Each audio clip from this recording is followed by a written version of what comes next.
नमस्कार दर्शक मित्रों, आप देख रहे हो जय टीवी भारत। मेरे शो का उद्घाटन डॉक्टर भारतीबेन सियाल के हाथों होना मेरे लिए गर्व की बात थी। जब मैं उनसे मिला और उन्हें अपने शो का उद्घाटन करने के लिए आमंत्रित किया तो उन्होंने खुशी खुशी स्वीकार की। उनके हाथों से पेंटिंग शुरू करवाना मेरे कलात्मक पथ पर एक विशेष क्षण था। उनकी उपस्थिति से मेरे हृदय के किए गए कार्य को एक नई रोशनी मिली है। उस दिन मैंने वहाँ उपस्थित सभी लोगों से बातचीत की। सभी ने मेरे काम को अपने नजरिए से देखा और समझा और उन नजरियों ने मुझे नई दिशाएं दी।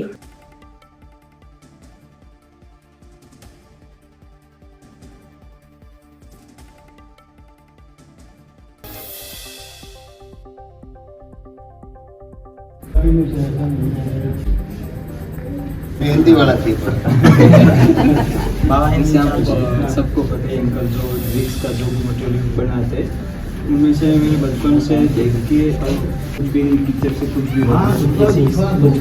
अब हम चाहे तो बचपन के जैसे तो मैं अभी तक इसमें कर रहा हूँ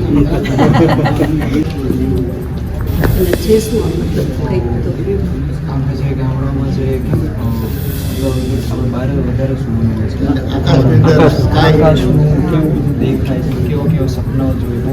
હેલો, આઈ એમ ભાવદીપ. 31 થી 4 મારો સોલો શો અમદાવાદની ગુફામાં હું કરી રહ્યો છું અને મારા શોનું નામ the journey of soul. Second time મારો સોલો શો કરી રહ્યો છું. આની પહેલા વન ગ્રુપ શો પણ મેં કર્યો છે અને ધ જર્ની ઓફ સોલ હું મારા માટીઓની સાથે ખિલવાડ અને રમત હું દર્શાવી રહ્યો છું અને મારું એક બહુ મોટું કામ છે. આની પહેલાં મેં 20 કામ કર્યા હતા. આ કામ છે 74 આર્ટવર્ક્સ અને બહુ બધા અલગ અલગ સ્કિલ અલગ અલગ મીડિયમની અંદર દર્શાવી રહ્યો છું અને નેક્સ્ટ પ્લાન પણ મારો છે કે અમદાવાદ સિવાય પણ હું બહાર પણ શો કરું અને પણ સોલો શો.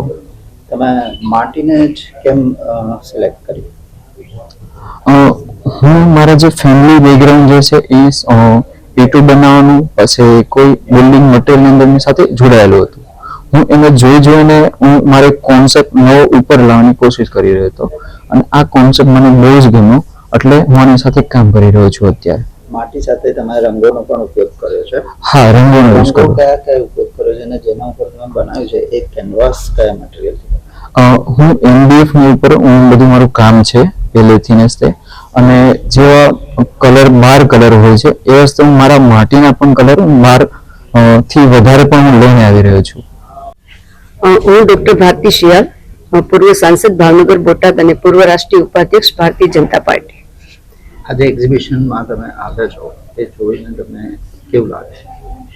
આજે આમ તો એક અખાત્રીજનો ખૂબ પવિત્ર દિવસ છે, અક્ષય તૃતીયાનો દિવસ છે અને આમ તો કહું તો ભવદીપ છે ખૂબ નાનપણથી મને એનો પરિચય છે. ખૂબ ગરીબ ઘરનો દીકરો છે અને એકદમ નાના એવા ગામમાંથી આવે છે અને એનું જે